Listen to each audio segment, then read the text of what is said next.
सबसे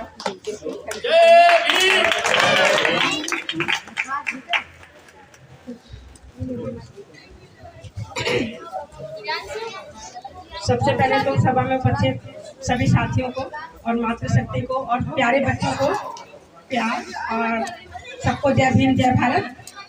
मैं सुनीता कोहली दिल्ली पैगाम से हूँ और मैं छोटा सा एनजीओ चलाती हूँ। मेरा मिशन साक्षरता, एक कदम साक्षरता की ओर।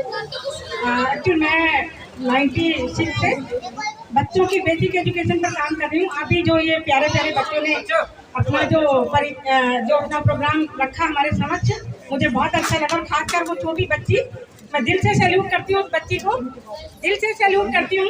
इस बच्ची ने हमारा राष्ट्रीय गीत बहुत अच्छा अपनी प्यारी वाणी में हमारे सामने पेश किया। और मैं समय भी नहीं है और मैं थोड़ा जल्दी में भी हूँ, थोड़ा तबीयत मेरी ठीक नहीं है, तो मैं आपको सबसे पहले अपना परिचय देना चाहती हूँ कि मैं बच्चों की एजुकेशन पर काम कर रही हूँ। तो मेरा बहनों से, खासकर बहनों से अनुरोध है कि जिस तरह मकान की नींव को मजबूत बनाने के लिए हम लोग कंक्रीट और सीमेंट और रेत का अच्छा प्रयोग करते हैं, उसी तरह बच्चों की बेसिक एजुकेशन है, उसके लिए हमें बहुत मेहनत करनी है। आप ये मत सोचिए कि आपने बच्चे को अच्छे स्कूल में डाल दिया है, चलो अब बच्चा तो पढ़ जाएगा, लेकिन आपको कम से कम नर्सरी से 5वीं तक बच्चों की एजुकेशन पर ध्यान देना है, क्योंकि यही टाइम होता है बच्चों का बेस बनने का। और मैं इसी पर 96 से काम कर रही हूँ। और वैसे तो मैं प्राथमिक शिक्षिका हूँ। और ये जो अभी कोरोना का जो टाइम आया, ये बहुत बुरा टाइम था। इसमें बहुत लोगों की नौकरियां छूटी और बहुत सारे बच्चे स्कूलों से घर में बैठ गए जिनकी ऑनलाइन क्लासेस चल रही थी। और जब उनका एडमिशन का टाइम आया तो उनको यही कहा गया कि जो ऑनलाइन क्लासेज आपने अटेंड की है तो उसको आप पूरा फीस भरेंगे साल भर की, तब आपको एडमिशन मिलेगा। तो उन बच्चों के लिए मैंने बहुत मेहनत की। शुरू में मेरे पास 3 बच्चे आए थे, उसके बाद मेरे पास धीरे धीरे 15 बच्चे हो गए, जिनको मैं अभी तक पढ़ा रही हूँ। और उनका जिस तरह से उनकी पेरेंट्स की जेब अलाउ कर रही थी, उसी तरह से उन बच्चों का एडमिशन कितने बच्चों का गवर्नमेंट स्कूल में, कुछ पब्लिक स्कूल में एडमिशन कराया। तो मेरा कहने का मतलब है कि बाबा साहब ने हमें ये नहीं कहा कि मुझे पूजो भगवान की तरह या मुझे माला पहनाओ या कुछ करो। बाबा साहब ने ये कहा कि हमें अपने हिस्से का काम करना है। अगर हम अपने हिस्से का काम करते हैं तो वो दिन दूर नहीं जबकि हम कामयाब नहीं होंगे। तो हमारा पैगाम भी यही काम कर रहा है।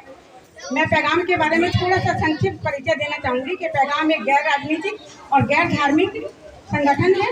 इसमें इसका पैगाम का जो परिचय है, पैगाम फूले अम्बेडकरी गौरवशाली आदर्शवादी मुहिम है जो कि पैगाम चलाता है। तो इसमें मैं भी एक छोटी सी कार्यकर्ता हूँ। तो मेरा कहने का मतलब यही है कि आप सबसे पहले अपने बच्चों के एजुकेशन पर ध्यान दें।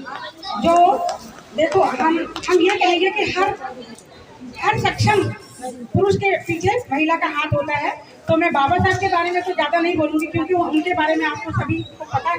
मैं माता रमाई के बारे में आपको कुछ बताना चाहती हूँ कि जो कि आपको महिलाओं को जरूरी है जानना कि माता रमाई के संघर्षों से ही बाबा साहब उस मकाम पर पहुँचे कि जो हम उनको इतनी श्रद्धा से याद करते हैं।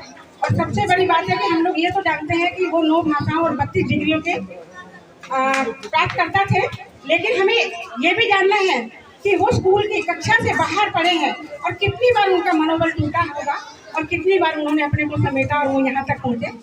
तो उसी तरह से सावित्रीबाई फुले और ज्योतिबा फुले ने भी हमारे लिए बहुत काम किया है। तो किताबों में तो हम पढ़ते हैं, लेकिन उसको अपने अंदर समाहित करना एक बहुत बड़ी बात है और वो हमें करना है। तो सावित्रीबाई फुले ने खुद पढ़कर महिलाओं के लिए प्रथम शिक्षा विद्यालय खोला महाराष्ट्र में। तो वही काम मैं भी कर रही हूँ क्योंकि मैंने बचपन से सावित्रीबाई फुले के बारे में पढ़ा था। मैं आप लोगों की किसी की धार्मिक आस्था को ठेस नहीं पहुँचाना चाहती, लेकिन मैं आपसे एक सवाल करना चाहती हूँ कि सरस्वती माता को आप लोग पूछते हैं, सरस्वती माता के साथ हमें सावित्रीबाई फुले को भी नमन करना चाहिए, पूजना चाहिए। पूजना इसलिए चाहिए कि वो इस समय की शिक्षिका हैं। सरस्वती माता को तो हमने किसी ने देखा नहीं है ना, लेकिन सावित्रीबाई फुले का तो पूरा इतिहास हमारे सामने है। उनकी गुलामगिरी में आप उनको पढ़ सकते हैं। तो मेरा बस आपको यही कहना है कि अपने बच्चों को एजुकेटेड कीजिए। और जो हम लोग बोलते हैं, जो हम भाषण देते हैं हमें वो नहीं करना है, हमको जमीनी स्तर से काम करना है, लोगों को जोड़ना है, सामाजिक शिक्षा देनी है। जिन लोगों को सामाजिक शिक्षा है वो अपने आसपास के लोगों को जागरूक करें और वही हम लोग कर रहे हैं।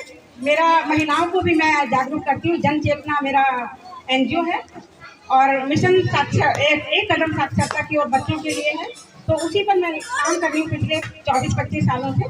पैगाम से भी मैं 1 साल पहले जुड़ी हूँ। पैगाम से जुड़कर मुझे अच्छा लगा क्योंकि उनकी विचारधारा बहुत अच्छी है।